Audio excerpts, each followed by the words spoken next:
Gold, trusted gold buyers. మీరు తాకట్టు పెట్టిన బంగారాన్ని విడిపించి ఈ రోజు ఉన్న మార్కెట్ ధరకు కొనబడను. ఫుల్ లెంత్ లీడ్ క్యారెక్టర్స్ గురించి వస్తే, so lead characters did it ever happen in your life? కొన్నైని. And how was it? Initially painful. తర్వాత ఏమనిపించిందంటే ఇంకా if it is return it will come to me. Where will it go? Maybe it's not return. I'm still not destine to get that role. Or maybe they are still not lucky to get me in to their project. అదేలే, అంటే ఇది కొంచెం బలుపు అనుకోండి, but లేదు. But that's how probably Varma ఉంటే మమ్మల్ని over shadow చేస్తాడేమో. అది 100% జరుగుతుంది. అది ఇప్పటికీ జరుగుతుంది చాలా ప్రాజెక్ట్స్. రీసెంట్ డేస్లోనే అది వాళ్ళు ఇన్సెక్యూరిటీ. బేసికలీ ఎలా ఉంటుందంటే, when it comes to the film ఒక హీరోని చూపిస్తారు. ఆ హీరోయిజం ఎలా తెలుస్తుంది అంటే, what I believe, the bigger the villain, the bigger the villain. వాడిని కొట్టినాడు ఇంకా బిగ్గర్ అండి. మన పాత వాళ్ళు అదే ఫాలో అయ్యారు. అంటే యాక్చువల్లీ ఫార్మాట్లో, ఏ ఫిల్మ్ ఫార్మాట్లో అదే ఫాలో అవుతుంది. ఎగ్జాక్ట్లీ. కానీ కొంతమంది ఏమిటంటే వాళ్ళకున్న ఇన్సెక్యూరిటీ, వీడిని ఎక్కువ చూపించేస్తే వీడిని నన్ను డామినేట్ చేస్తాడు అని చెప్పి సీన్స్ కట్ చేయించినవి ఉన్నాయి, చాలా ఉన్నాయి. అసలు సినిమాలోంచే తీయించేసినవి అవి కూడా ఉన్నాయి 3-4. అవును. ఏంటి, ఆఫ్టర్ 2-3 డేస్ షూట్ రీజన్ ఏం చెప్పారు అంటే, తను స్క్రీన్ మీద ఉంటే ఇదేదో సీరియల్లా ఉన్నట్టుందండి అంటాడు. ఇన్ఫ్యాక్ట్ ఆ మనిషికి తెలీదు నా డెబ్యూ సినిమాలతో వచ్చాను నేను. Was always in movies. Yes, మధ్యలో వెళ్ళాం టెలివిజన్కి, దానికి no regrets. I'm very happy that I went to good project. ఆ ప్రాజెక్ట్తో ఇంకా మంచి పేరుతోనే బయటకు వచ్చాను. ప్యారలల్లీ సినిమాలు చేసుకుంటూనే ఉన్నాను ఇప్పటికీ. బట్ ఏంటంటే ఆ ఇన్సెక్యూరిటీ తర్వాత ఏంటంటే మనకు డిఓపి ద్వారా లేకపోతే అసలైన విషయం తెలుస్తుంది. ఆ ప్రొడక్షన్ హౌస్ నుంచో, లేదు సార్ ఆయన కొంచెం ఫోర్స్ చేశారు, మీతోటి స్క్రీన్ షేర్ చేయడానికి ఆయన భయపడుతున్నారు, సో కొంచెం డిఫరెంట్ లుక్స్ ఉన్న విలన్ని పెట్టుకుందాం, లేకపోతే కొంచెం ఏజ్డ్ విలన్ని పెట్టుకుందాం. సో సేమ్ ఏజ్ గ్రూప్ అయితే నాకు క్లాష్ అవుతుంది, కొంచెం ఏజ్డ్ పెట్టేయండి, కొంచెం స్క్రీన్ ప్లే మార్చండి అని చెప్పి దగ్గరుండి రాయించుకొని మార్చిన ఇవి ఉన్నాయి. In fact I don't want to take them name and same over here. I don't want to make it so controversy. కానీ ఒకప్పుడు చాలా పెద్ద హీరో, అండ్ ఆ మూవీ చాలా బాగా షూటింగ్ దగ్గర నుంచి ప్రతి ఒక్కటి you guys gelled up a lot.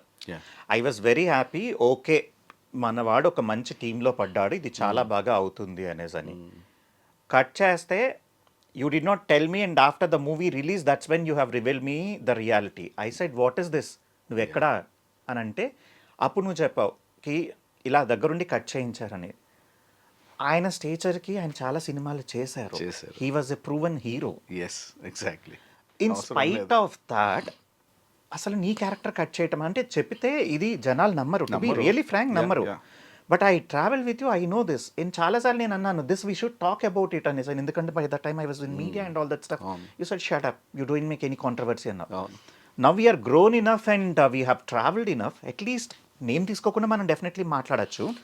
షూటింగ్లోనే నీకు ఎప్పుడైనా అనిపించిందా వాళ్ళ దగ్గర నుంచి, did you get any kind of a vibration that వాళ్ళు అలా చేస్తారు అంటే చేస్తారు అని నాకు ఎప్పుడు అనిపించలేదు. బట్ షూటింగ్ విషయంలో ఏమైందంటే, అప్పుడు నేను ఇంకా ఇనిషియల్ డేసే కాబట్టి అంత నా కెమెరా వర్క్ గురించి ఈ టెక్నిక్స్ గురించి తెలీదు. ఎప్పుడైతే నాది లెంతీ డైలాగ్స్ ఉండి ఇంపాక్ట్ఫుల్ డైలాగ్స్ ఉన్నప్పుడు కెమెరాని ఎత్తి మీద పెట్టడం, కెమెరా నా వెనకాల పెట్టి నా ఆపోజిట్ పర్సన్ ఎవరితో అయితే హీరోతో నేను మాట్లాడుతున్నానో వాళ్ళ మీద ఫోకస్ చేయడం, నాకు అనిపించేది అరే ఈ సీన్ అందరికి ఇంపాక్ట్ఫుల్ డైలాగ్స్ నావి, నేను మాట్లాడుతున్నాను, ఎంతసేపు పైన ఉంటుంది వెనకాల ఉంటుంది తప్ప నా ఫేస్ ఎందుకు రావట్లేదని. అక్కడి వరకు ఓకే. మొత్తం ఆల్మోస్ట్ సినిమా అయిపోయింది, గుమ్మడికాయ కొట్టేసి స్టేజ్ వచ్చింది, ఇంకో వారం రోజుల్లో ఇంకో సాంగ్ ఏదో ఉంది, అందరూ గుమ్మడికాయ కొడుతున్నారు. మళ్ళీ నాకు తెలియకుండా దొంగచాటుగా రీషూట్లు జరిగినాయి, అన్నీ జరిగినాయి. దాని తర్వాత మళ్ళీ డబ్బింగ్ అన్నారు, మళ్ళీ నో కాల్. ఏమైందో తెలియదు, లాస్ట్ మినిట్లో మళ్ళీ వేరే వ్యక్తిని పెట్టి చేయించడం, నేను చేసింది ఏదో జస్ట్ చిన్న చిన్న ముక్కల కింద చేయడం, నాకు ఒక ఫాదర్ని కొత్తగా క్యారెక్టర్ని క్రియేట్ చేయడం, ఆ ఫాదర్ మీదకి షిఫ్ట్ అయిపోవడం, ఇలాంటి. అంటే ఇది ఎండ్ ఆఫ్ ది డే ఏమైందంటే ఇలాగా లాస్ట్ మినిట్ చేంజెస్ చేసినందుకు అన్ఫార్చునేట్గా సినిమా కూడా ఆడలేదు. అంటే ఇక్కడ ఈ టాపిక్ నేను ఎత్తాల్సిన విషయం ఎందుకు వచ్చిందంటే వర్మ, ఆ ప్రాజెక్ట్ కోసమని there were very good 2-3 projects what you have missed because you have promise them. హీరోలకి 3 సినిమాలు హీరోగా వదిలేసుకుని ఈ సినిమాలో ఒక విలన్గా అనుకుని అండ్ ప్రతి ఒక్క ఆర్టిస్టు వస్తాడు, వచ్చిన తర్వాత చాలా కాంప్రమైజులు చేస్తారు. అందులో financial compromises must and should, no matter what ever. ఒక మనకు ఉండే కమిట్మెంట్స్ని మనం రీచ్ అవ్వాలంటే financial requirement is very much needed. దీనివల్ల అవి మిస్ అయ్యేటప్పటికి I was very much upset. నాకు మేజర్గా నాకు కోపం అదొచ్చింది. సరే పోయింది, what ever it is, at least ఇందులో ఉంటే మనకి డబ్బులైనా వచ్చేవి అండ్ ఇంకా వెల్ గుడ్ రికగ్నిషన్ అయినా వచ్చేది. హీరోకి చేసేవాళ్ళం కదా 3 సినిమాలు. పెద్దవంశీ గారికి చేసినట్టున్నావు కదా నువ్వు? పెద్దవంశీ గారు చేయలేదు. పెద్దవంశీ గారు చేశాను. అదే కదా, Yeah, yeah. పెద్దవంశీ గారు చేసావు నువ్వు? చేశాను. ఆ movie fashion designer. Right, fashion designer చేసావు. Right, okay. How was the experience with him? Super. పెద్ద వంశీ గారితో అంటే నా అదృష్టం ఏంటంటే నన్ను డే 1 నుంచి తన కొడుకుని చూసుకున్నట్టు చూసుకున్నారు. సో మా షెడ్యూల్ ఎలా ఉండేదంటే వంశీ గారితో, వంశీ గారు హీస్ ఫౌండ్ ఆఫ్ ఫుడ్. ఎక్కడ ఏ టేస్టీ ఫుడ్ ఉంటుందో అవన్నీ ఆయన టెస్ట్ చేసేస్తారు అన్నమాట. సో మా షెడ్యూల్ స్టార్ట్ అయితే కాల్ వచ్చేది, ఆయనకంటే ముందు మేము రెడీ అయిపోయి ఉండాలి. And you're also foodie. Good food, what I mean is, yeah. So shoot కంటే వెళ్ళే ముందు వీస్ టు ట్రావెల్, ఎక్కడో ఒక 20-30 కిలోమీటర్ల అవతల వెళ్ళి అక్కడ టిఫిన్ తిని అక్కడి నుంచి షూటింగ్ వచ్చేవాళ్ళం. అంటే నాకు ఆయనతో అంతా ఎవ్రీథింగ్ స్మూత్ అండ్ హ్యాపీ. ఆయన ఇచ్చిన ఇన్పుట్ కానీ లేకపోతే ఒక కాంప్లిమెంట్ కానీ, do you remember anything as such? నీకేం చెప్పక్కలేదురా, నువ్వు చేసుకెళ్ళిపోతావులే అన్నారు. అదొకటే చాలా నేను అడిగేవాడిని, చాలా గురుగారు నాకు కొంచెం ఈ మాండలికం కానీ ఈ యాసలో కానీ కొంచెం చెప్పండి గురుగారు, అలా చేయమంటారంటే నీకు అక్కర్లేదురా, నువ్వు చేసుకెళ్ళిపో అంతే. అండ్ వంశీ గారితో ట్రావెల్ అయ్యావు? లేదు, వంశీ గారితో. కృష్ణ బట్ గారితో. ఐ థింక్ ఏదైనా అప్రెంటిస్ వర్క్ లాంటిది ఎక్కడో యు మెట్ వంశీ గారు అనేసి. వంశీ గారిని కలిశాను సినిమా ఒక ఆడిషన్లో. వర్క్ షాప్ ఏదో జరిగినట్టు గుర్తు కదా? వర్క్ షాప్ కదా, ఆడిషన్ జరిగింది. ఆడిషన్లో ఇట్ డిడ్ంట్ వర్క్ అవుట్. ఆయనకి అంటే నా స్టార్టింగ్ డేస్ ఆఫ్ ఇది కదా, నా తెలుగు అంతా ఆయనకి నచ్చగా, ఏంట్రా తెలుగు కూడా సరిగ్గా మాట్లాడడం రావట్లేదు అన్నారు. అండ్ మోర్ డ్రామా బ్యాక్గ్రౌండ్ ఎక్కువ ఆయనకి కావాలి. He's more theatre kind of an person. నేను అన్నాను, సార్ ఇది రవివర్మ సార్, మీరు ఇచ్చిన క్యారెక్టర్లు అలా ఉండడు రవివర్మ ఇలా బయట ఇలాగే మాట్లాడతాడు, ఇలాగే ఉంటాడు సార్, మీరు ఒక క్యారెక్టర్ చెప్పండి, దాన్ని బట్టి నేను దాంట్లో మోల్డ్ అయిపోతాను అన్నాను. ఆయనకి ఏ కౌంటర్ వేసావు?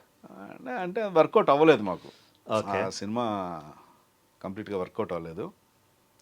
అండ్ ఇవన్నీ జరుగుతున్నప్పుడు మధ్యలోని we should really talk about Selva. Okay, ఓ 3-4 రోజులు యుద్ధాలే జరిగాయి నీకు నాకు. I was no, your yes, I was no. ఎందుకనంటే we're upset, in fact you're upset with whatever the long length character you have played and they have cheated you. After that you said what is the point, నేను చేసి ఏమి ఉపయోగం, నేను ఇదే తీసుకుంటానంటే ఇంకొంచెం ఓపిక పడదాము అని అంటే you said no I'm going అనేసి. అంటే అదొకటే కాదు, నాకు ఇలాంటి దెబ్బలు చాలా జరిగినాయి అప్పట్లో ఇండస్ట్రీలో. ఇదొకటి 3 సినిమాల్లో హీరోగా అడిగి లాస్ట్ డే వరకు వాళ్ళు వెయిట్ చేసి లాస్ట్కి ఇంకొక హీరో దగ్గరికి వెళ్ళారు. ఏంటి రేపు ముహూర్తం షాట్ అనగా కూడా. ఇవన్నీ జరిగిన తర్వాత ఇంకా నాకు వెక్స్ అయిపోయాను. ఏంటి where am I going, what am I doing. So మనం జెన్యున్గా వెళ్తున్నాను, కానీ ఈ పాలిటిక్స్ నాకు అర్థం అవ్వట్లేదు. ఆ పాలిటిక్స్ని అర్థం చేసుకునే అంత నాలెడ్జ్ కూడా నాకు లేదు, అంటే ఆ ఆలోచన లేదు నాకు ఎప్పుడు. నేను అన్ని పాజిటివ్గా తీసుకుంటాను. And I was an avid watcher of Mogali Rekulu. I wanted to understand probably that is the journey what you had with TV. Yeah, ఒకసారి how did it happen? See I don't know, it is like a blessing in disguise. Okay, తెలియకుండా silver screen మీద చేస్తూ టెలివిజన్కి వస్తే ఇండస్ట్రీలో ఒక చిన్న చూపు ఉంటుంది అన్న విషయం, ఆ అవగాహన నాకు లేక వచ్చాను. కానీ ఎలా అంటే ఎంత నేను భయపడింది కూడా అదే. మంచి ప్రాజెక్ట్లో పడ్డానంటే, అఫ్కోర్స్ దానికి ముందు ఇంకోటి రాఘవేంద్రరావు గారు ప్రాజెక్ట్ ఒకటి చేయడం జరిగింది, Trishulam. That was the first. అప్పుడే మనకు బాగా ఫైట్ అయింది. Then you stop talking to me for so many years. ఇది మనకి ఎప్పుడైతే మొఘల్ రేకులో వాజ్, అంటే నేను అంత ఎక్కువ చూసేవాడిని కాదు, బట్ మా ఇంట్లో అందరూ చూసారు, ఇంక్లూడింగ్ మై ఫాదర్. అసలు ఫస్ట్ క్రిటిక్ మా ఫాదరే. నువ్వు సెల్వా క్యారెక్టర్ చేయడం ఏంట్రా, నువ్వు ఈ వాజ్ అసలు స్టార్డమ్, తనకి అవును. చాలా మంచి స్టార్డమ్ ఉండే. నువ్వు అసలు అని రీప్లేస్ చేయడం ఉన్నది తప్పు, నువ్వేంటి అబ్బాయి అంటే అబ్బాయి చాలా బాగుంటాడు, మంచి బాడీ అది ఇది అన్నారు. సో మా ఫాదర్ నాకు అయింది, సరే డాడీ మీకు అర్థం అవ్వదు, నన్ను అడిగారు, నేను చేస్తున్నాను అన్నాను. సో ఈ దీంట్లోకి రావడం అన్నది ఇట్ ఈస్ లైక్ బ్లెస్సింగ్ నిజంగా చెప్పాలంటే. యాజ్ అన్ యాక్టర్గా నేను కొంచెం ఫైన్ ట్యూన్ అవ్వడం, ఇంకా జనాల్లోకి రీచ్ అవ్వడం, that help me a lot. Today what ever I am, నా సినిమాలంతా ఒక 50% అయితే ఈ ఒక్క ప్రాజెక్టు మిగతా 50%. So that I'm always grateful that I'm happy Yeah. That I was there in television. I just wanted to understand అసలు రాఘవేంద్ర రావు గారికి నీ మీద అంత కాన్ఫిడెన్స్ కానీ అంత ప్రేమ కానీ ఎలాగా, how did it happen? See when I came to television first రావడం రాఘవేంద్రరావు గారు పర్యవేక్షణలో, యాటా సత్యనారాయణ గారి డైరెక్షన్లో, it was a mini movie for Zee Telugu. Mini movie అనుకున్నదల్లా అనుకోకుండా ఆ మినీ మూవీ అలా ట్రాన్స్ఫార్మ్ అవుతూ దాన్ని ఒక మెగా సీరియల్ కింద ఛానల్ వాళ్ళు అడగడం జరిగింది రాఘవేంద్ర గారిని, త్రిశూలం. ఓకే. సో అప్పుడు నేను రెగ్యులర్గా ఆయన కలవడం, ఈ ప్రాజెక్ట్ సెలెక్ట్ అయిన తర్వాత ఒక ర్యాపో, ఒక గురు శిష్యులు ర్యాపో టైప్లో నేను ఎక్కువ వెళ్ళి కలవడం. ఆయన డే 1 నుంచి హీ వాజ్ ఆల్వేస్ ఎలాగంటే ఆయన శిష్యుల్ని చూసుకున్నట్టే చూసుకునేవారు. ఇలాగా సార్ ఇలాగ మరి మెగా సీరియల్ అంటున్నారు, నేనేమో టెలివిజన్ ఎక్కువ చేయలేదంటే, పర్లేదురా బాగుంటుందిరా వేషం, మనం సినిమా లెక్కలే తీస్తున్నాం కదా, బాగుంటుంది చెయ్యి అన్నారు.